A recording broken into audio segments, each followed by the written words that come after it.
Page 25 continued. Act 4, Scene 1, 36. I have a reasonable good ear in music. Stop. Let's have the tongs, T-O-N-G-S, and bones, B-O-N-E-S, stop. Roman IV, stop I, stop 27 to 28, para. Bottom with his ass's head is now the fortunate artisan who has received the love of Titania, the queen of fairies. She has placed all her attendant fairies at his disposal to carry out his commands and attend to his personal comforts. In the scene, one of the fourth act, we find the four attendant fairies and their queen are vying with one another to minister to the prettiest whims of Bottom, the weaver who is blissfully unconscious of his hideous transformation. Para. The queen has just asked Bottom, her sweet love, if he will like to hear some music, and Bottom, who never loses, replies in his characteristic composure and complacency. He is quite at ease in his new situation. He says that he has a reasonably good ear for music, meaning that he is capable of appreciating good music. Weavers in Shakespeare's time were famous for their singing. So Bottom, the weaver, is justified in claiming that he can appreciate a good piece of music when he hears one. But now that he has an ass's head with long ass's ears, his claim becomes ironical and ridiculous. An ass can be credited with an ear for music. Bottom is unconscious of his ass's ears. So when he says that he has a reasonably good ear in music, the situation becomes amusing to the audience. Para. Bottom wants, quote, the tongs and the bones, unquote. The tongs and bones are a pair of tongues struck with a key or a piece of iron, and the bones are pieces of flat bone held between alternate fingers and clacked together to make a sound. Para. Tongues and bones are crude musical instruments current among the class of people to whom Bottom belongs. But one who has appreciative ear for good music can never be expected to select such instruments when the queen of the fairies offers to him any choice of music. The tongues and the bones emitting hard metallic and clacking sounds are, however, good enough for an ass's ears, and Bottom has selected the right kind of instrument suitable to him in his present condition.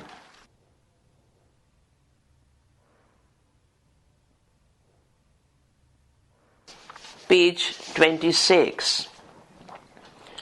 37. And that same due ... own disgrace be well. Stop. Roman IV. I 50 to 53. These lines are said by Oberon while relating to Puck how, taking advantage of Titania's fascination for Bottom with an ass's head, he persuaded her to part with a changeling, Changeling boy. When Oberon went to see Titania, he saw her in the company of Bottom, whose ass's head has been decorated with a crown of fresh and fragrant flowers by Titania, who dotes on Bottom. The flowers, being fresh, still have dews in them. These dewdrops, which are the special charms of flowers within which they gathered and grew like shining pearls, appeared now like sad tears. It seemed as if, being placed on an ass's head, both the flowers and the dewdrops, Phil, distressed and the dewdrops appear like so many teardrops, bracket, instead of being shining pearls, bracket closed, are lamenting their dishonored lot. Note, was owned to swell, used to gather and grow. Orient, shining. Shining pearls are usually associated with east. Be well, lament. 38. Never did I hear ... such sweet thunder. Romani v.I.112-16. These lines are spoken by Hippolyta, Hippolyta, when Theseus orders his hounds to be unleashed for the chase. Para. Hippolyta remembers the occasion when in a wood of Crete, Crete, she saw Hercules and Cadmus, Cadmus, driving a bear to bay with the hounds of Sparta. A few moments back, Theseus has just referred to the music of his hounds. Hippolyte says that she heard music of hounds on that occasion in Crete. The barking of the hounds was such that all aspects of nature, the skies, fountains, and all things near about echoed the sound and seemed to be a single cry. It was indeed a harmonious noise, which was, however, sweet to hear. 39. Good morrow, friends, Saint Valentine is past, semicolon. Next line. Begin these wood birds, but to couple now. Romani v.I.137-138. The four lovers wake up by the shout of the huntsmen. Theseus welcomes them by bidding good morrow and addressing them as friends. The lovers, wide awake, are wondering still at the experience of the previous night and sudden happy turn of events early in the morning. Para. These lines are said by Theseus welcoming the lovers on the early morning. He says that Saint Valentine's Day, 14th February, is over. On this day, birds were supposed to choose their mates. Now the rival enemies, Lysander and Demetrius, should compose their enmity, and they should choose their mates in amity and understanding. Theseus and Hippolyta would marry, and all are celebrating the rite of May. So there is gentleness and harmony in the world, and the lovers should join all in sweet friendship and unity. Notes, Saint Valentine's Day. Saint Valentine's Day is 14th February every year. Chaucer's Parliament of Fowls purports to depict a council on such an occasion. It was proverbial that birds choose their partners on this day. Couple. Male and female birds are mating each other. 40. These things seem small and undistinguishable ... turned into clouds. Romani v, 187-88. In the scene 1, Act 4, Demetrius speak these lines after waking up from their sleep in the early morning. The Duke has left with Hippolyta, Aegeus, and his train. The four lovers are left by themselves now, but still wondering at their experience of the previous night. Demetrius is the first to speak and says he attached too great an importance to certain things at night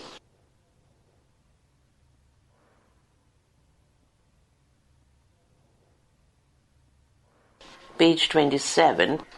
But now that he is wide awake, they have become so trifling as to be scarcely perceptible.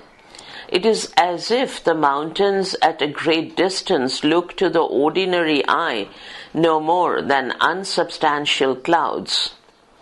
Demetrius obviously refers here to his foolish love for Hermia, which he has now overcome and better sense has prevailed with him. para. Notes. These things, the exact meaning is obscure. Probably they refer to his foolish acts like his love for Hermia and enmity and proposed duel with Lysander, that is mistrust, quarrels, etc. Undistinguishable, scarcely perceptible, turned into, appearing like. 40. But man is what my dream was. Romani v.I.2.12217. These lines occur in the first scene of the fourth act and are said by Bottom towards the end of this scene. When everybody has left the wood, Bottom, his ass's head already removed, wakes up and tries hard to recall his experiences of the night. He thinks he has had a dream and racks his mind and brain to remember what it was about, but fails to gather his ideas successfully. He then gives up the attempt as hopeless and says that whoever tries to find out what he thinks he dreamed is no better than a fool or a clown dressed in a multicolored attire. His dream was such as has never been seen, nor heard, nor touched, nor tasted, nor even conceived by any human being. So it is useless to try to recall it. Notes. The I ... hath not heart. These are humorous blunders, Bottom, who clumsily parodies scriptures. Corinthians 11.9 colon quote. The eye hath not seen, and the ear hath not heard, comma, neither have entered into the heart of man, unquote, stop.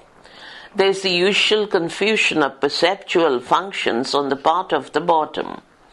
CF 111.186, V.I. 1908. Act 5, Scene 1, 41. I never may believe ... ever comprehends. Roman V.I. 2-6. These lines are quoted from the first scene of the fifth act, where Hippolyta and Theseus discuss the strange experiences of the Athenian lovers in the wood. Theseus admits that it is rather difficult to believe these quaint old stories and the childish fairy tales, and personally speaking, he can never believe them. For lovers and madmen are very similar to each other, and it is difficult to believe either. Both possess brains that are bubbling with imagination and are endowed with fancies capable of giving form and shape to things that have no material existence. Their minds conceive ideas which a cool, logically reasoning man can never hope to grasp. In short, the workings of a lover's mind is as erratic as that of a madman and far beyond an ordinary reasonable mortal. Notes. Antique, quaint, old. Fairy toys, fairy tales as childish as toys. Seething, boiling, excited. Fantasies, fancies. Apprehend, conceive. Comprehends, understands. 42. The lunatic, the lover, ... earth to heaven, stop. Roman V.I. 7-13. These lines are quoted from Scene 1 of Act 5 and said by Theseus. In these lines, Theseus clubs together the lunatic, the lover, and the poet in the same category of highly emotional people. He says these three classes of men are composed of fancy and nothing else. A lunatic sees more devils in the world than even the entire hell can hold, page 28. The lover, in the like manner, under the influence of his excited imagination, sees ideal beauty in the dark features of an Egyptian maid. The poet, again in the splendid exaltation of his inspiration, covers the entire region encompassing both heaven and earth with his prophetic vision. Thus, a poet, a lover, and a madman are equally undependable and wayward in their frame of mind, and their stories and experiences cannot be believed. They are men of extravagant fancies which conceive more than reason can understand. Notes: all compact, entirely composed. Lunatic, the word retains the sense of insanity brought on by changes of the moon. From Latin luna means moon. Helen's beauty, ideal beauty. Helen's ... brow of Egypt, alluding to the legendary beauty of Helen of Troy. In the play, Demetrius begins by seeing beauty in Hermia, and Lysander rejects Hermia as an Ethiop, unquote, in Fair of the Fair Helen 3.2.264, quote, of Egypt, unquote, probably refers to the black color of a gypsy. A fine frenzy, the splendid exaltation of his inspiration. The image of poets as divinely inspired, and so, out of their weeds, derives from Plato's Ion and Phaedrus. In English, it means poetic rupture. 43. And as imagination bodies forth a local habitation and a name. V.I.14-17. Theseus tells Hippolyta of the strange power of imagination. The lover, the poet, and the madman are alike, double quote, of imagination, all compact, double quote, unquote. All three have equally exalted imagination, which is not amenable to the control of reason. When inspired, the poet's eye ranges in imagination from heaven to hell and sees all things that encompasses them. Then by the light of imagination he imparts to them the gleam that was never on land or sea and transforms them into objects of beauty and wonder. He does something more. He conceives the shapes of things which do not exist in reality, and by the power of imagination, he presents them as realities. Such is the shaping power of imagination, that out of nothing it creates substantial realities and presents them as concrete things having a definite name and existence. N.B. The passage is remarkable for the fine felicity of expression. Wordsworth, Coleridge, Shelley, all 19th century romantic poets have spoken of the shaping power of imagination. Coleridge's esemplastic imagination. Shelley says that poet's imagination gives forms which are, quote, nursling of immortality, unquote, stop. 44. Such tricks hath ... bringer of that joy. V.I.18-20. These lines are taken from Scene 1, Act 5. Theseus has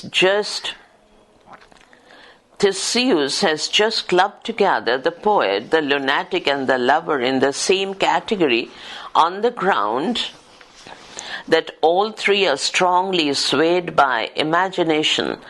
In fact, according to him, they are composed entirely of imagination and nothing else. He then goes on to indicate on how a highly imaginative mind is in the habit of creating something out of practically nothing. A strong imagination knows of such clever and deft devices, such artful exercise of conjuring, that if it only think of joy, it thinks also of a cause of that joy, even though in reality that joy never exists. In other words, a strongly imaginative mind possesses the art of making an imaginary joy as real as though it had an actual existence. In the night it imagines same fear, and the bush is taken as a bear. N.B. Theseus here underlines the function and effect of imagination or fancy. Fancy creates stories that are joyful to the human mind. He dwells on the creative function of fancy and imagination. Romantic critics, page 29, differentiate the functions of fancy and imagination. Notes, tricks, peculiar arts, apprehend, imagine, comprehend, imagine, apprehend and comprehend have the same meaning here. Bringer, creator. 45. But all the story ... strange and admirable. In the first scene of the fifth act, Theseus has enlarged upon the features of the imaginative minds like those of the poet, the lunatic and the lover. Hippolyta agrees with Theseus that the strong imagination of a lover creates things out of nothing, but nevertheless, in this particular case, the story of the experiences of the four lovers at night in the wood appears to have a substantial foundation. When one considers that a very great change came over all of them at the same time during the night, one is inclined to think that this fact alone testifies to something more than mere creation of an imaginative mind. The incidents as related by the young lovers may indeed be very strange and marvelous, but taken together they have the appearance of real consistency. Para. Hippolyta means to say that the accounts of the experiences of the lovers and the fact that the feelings of them all have been so changed prove that what they say cannot be due to mere imagination. The story, however strange, has coherence and consistency. Comment. For Hippolyta, the consistency of the stories the lovers have told and the fact that their minds were all changed together are now more convincing testimony than delusions of the imagination, and what they grows into a certainty.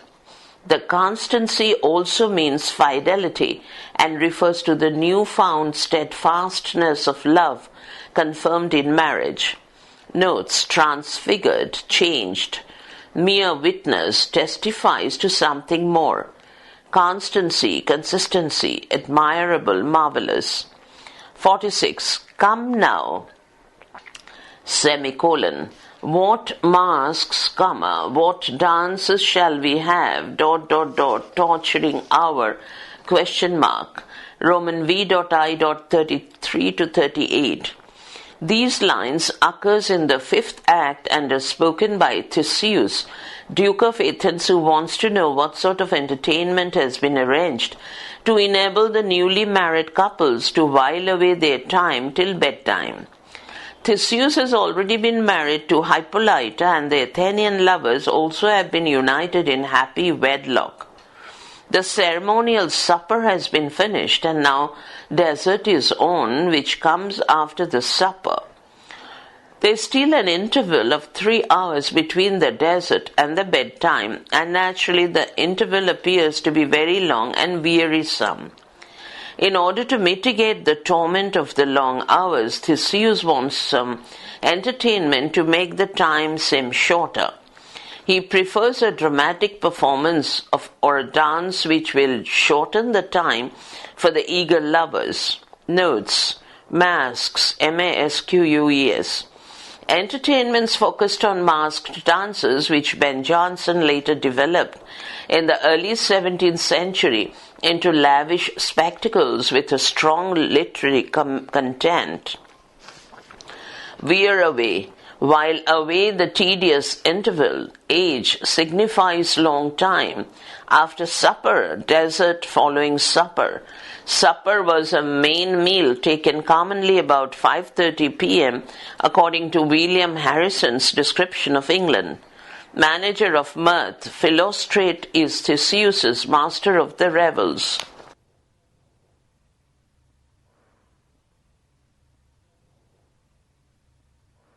Page 30. Revels, entertainments, anguish, agony, torturing hours, interval between dessert and bedtime, is a long, wearisome time. 47. The thrice three muses... How shall we find the concord of this discord? v.I.49 to 56. These lines occur in the fifth act where Theseus reads the quote, brief unquote, or the summary of the items which Philostrate has prepared for the delight of the newly married couples, including Theseus and Hippolyta.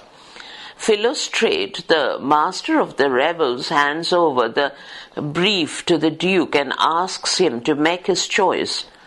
Theseus accordingly goes through the list, item by item, and comments on each. He comes to the third item, which has for its subject the mourning of the 9 muses on the occasion of the death of a great scholar in dire poverty. Theseus rejects the item on the ground that its painful and serious subject is not appropriate a marriage ceremony. The next item is, quote, a tedious brief scene of young Pyramus and his love, this be, Thisbe, very tragical mirth, question mark. Theseus satirizes the piece by pointing out its abuses of oxymoron, merry and tragical. This is like, quote, hot ice, unquote, and wondrously unnatural snow. It is difficult to find harmony out of these incongruous conjunctions. NB lines 52 to 53. Pacts and scholars were proverbially poor, and complaints about the neglect of learning and the arts were common enough to make it unlikely that any specific allusion is intended here. Some believe that there may be a reference to the writer and dramatist Robert Greene, who died in poverty in 1502, and that the subject may have been suggested by the title of Spenser's poem, The Tears of the Muses, 1591, which is a complaint and not a satire. Line 57, very tragical mirth. Not solely a general heat at the earlier Elizabethan dramas condemned by Sidney as, quote, neither write tragedies, nor write comedies, mingling kings and clowns, ... It may allude to Thomas Person's Cambyses, Cambiscs, of which the title begins, ... a lamentable tragedy mixed full of pleasant mirth, ... Notes. 3 muses, 9 muses in Greek literature, learning, a scholar, beggary, extreme poverty, critical, serious, sorting with, in keeping with, nuptial, nuptial, marriage, strange, wondrous, many editor emend, printing mistake, it as, quote, black snow, unquote, parallel with, quote, hobbies, hobice, unquote, But here, strange signifies unnatural, wondrously unnatural, concord, harmony, discord, incongruity. 48. The kinder we, to give them thanks for nothing, ... not merit. V.I. 88 to 91. These lines are said by Theseus in reply to Hippolyta when the latter expresses her unwillingness to witness the acting of Bottom and his friends in Scene 1, Act 5. Theseus admits that these people may not know anything about acting, but the audience must be tolerant and show their appreciation, although they do not deserve appreciation. Their entertainment will rest not on the representation of the actors, but on finding the true meaning of their blundering performance. For Theseus, the audience would receive it in terms of what can do rather than the worth of what is done. In other words, it is their sincere intention rather than actual performance should be respected. The audience will take it in the noble way that is, quote, take it in night, unquote, that is what it might be. In other words, where poor creatures, anxious to show their duty, fail in their efforts, a generous mind accepts these efforts, taking into consideration their capacity as performers rather than the worth of their performance. Page 31. Notes. Sport. Amusement. Take, accept. Mistake, perform in a blundering manner. Noble respect, the noble way of looking it. 49. He hath read his prologue, ... but to speak true. V.I.119 to 121. Lysander says this in commenting on the reading of prologue by Quince, Quince. Quince has conducted the prologue with imperfect control like the writers. He disregards stops or punctuations. It is a good moral to all. It is not enough to recite, but recite well with regard to the punctuations. The stop has two meanings. 1. Mark of punctuation. 2. In the quote, manage unquote, equestrianism, the sudden checking of a horse at full gallop, throwing it on its haunches. NB. Prologue. Introductory portion of the play which explains the action of the play and apologizes the imperfections in the performance. 50. Indeed he hath played on this prologue like a child, ... but all disordered. Roman V.I.121 to 124. These lines are taken from Scene 1, Act 5 of the play A Midsummer Night's Dream. Hippolyta comments on the reading of the prologue by agreeing with the comment by Lysander. The prologue is read without consideration of the punctuation. As a result, the whole prologue has become a meaningless jargon in which sound breaking all control prevails over everything else. It is comparable to a child playing on a flute or flageolet. The child produces a sound, but the sound is not under control, so it is not musical. Similarly, the reciting of the prologue is not controlled by punctuating stops. It becomes disorderly like a disordered chain with all the links intact, but its stops are not in order. Notes. Recorder, a sort of flute or flageolet with 6 stops. Government, control. 51. No, comma. In truth, sir, comma, he should not, ... You shall see it will fall put, as I told you. V.I. 180 to 183. These lines are quoted from the first scene, Act 5. The play Pyramus and Thisbe is being performed before the Duke and others by the rough and coarse artisans. The wall, played by Snout, separates the two lovers. So wall is cursed by Pyramus. Theseus comments that the wall being capable of feeling, he will swear back. He will swear back. Para.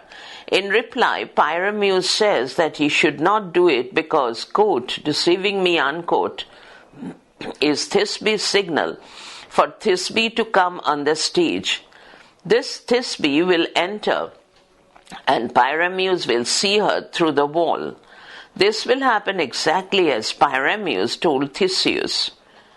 Notes. CUEQ, signal for other actor to do his/her part. Shy, SEEC.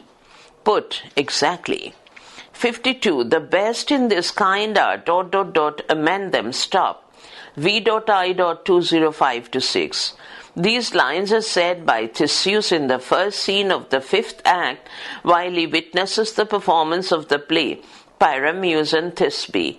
In the course of the performance, the wall leaves the stage after performing his role, and Pyramus and Thisbe too go away to meet at Ninni's tomb. Hippolyta remarks that this is the silliest performance she has ever seen, whereupon Theseus sympathetically observes that even the best performances on the stage are but imperfect representations of actual events. Consequently, the worst performances are nothing. Page 32. but worse than shadows if the faults in their acting are pierced out by imagining what good acting of the parts would be. In other words, imperfect representations will not appear to be worse if the audience make up for the deficiencies with their imagination. Note, shadows. Imperfect representations, amends them, make up their deficiencies with their imagination. 53. His discretion, I am sure, carries not the fox. V.I. 225-6.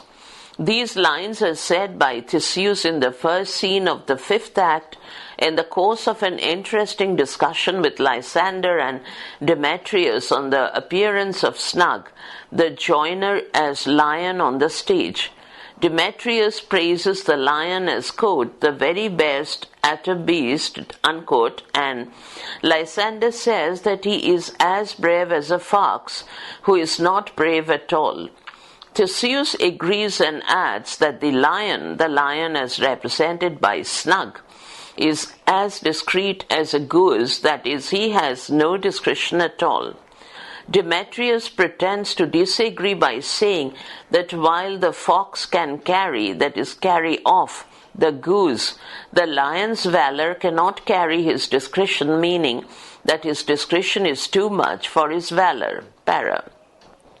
Theseus comments here that if the lion's discretion is too much for his valor, if his discretion prevents him from showing his valor, it is certain, on the other hand, that his valor is too much for his discretion. That is, he will not allow his discretion to show itself. For, as is well known, the goose, standing ironically for discretion, never carries the fox, standing ironically for valor. Comment: the lion was proverbial for valor and the fox for cleverness, or, unquote, discretion, unquote, and the goose for stupidity. The joke is rather labored, as Theseus seems to realize in 225-6, but the play on, quote, discretion, unquote, is caught up again at 239. 54. A mote will turn, God bless us. V.I. 292-95. The lines occur in the first scene, fifth act, and are said by Demetrius while witnessing the performance of the interlude. When Thisbe enters again after Pyramus has stabbed himself, Demetrius comments on the comparative merits of their acting. Para. Demetrius says ironically that they are both equally excellent, and it is rather difficult to say which of them is better. The very smallest particle will be enough to turn the balance between them, they being so evenly matched, and show which of the two is the better actor. If we are forgiven for dignifying Pyramus as a man, then he is a very actor in that capacity.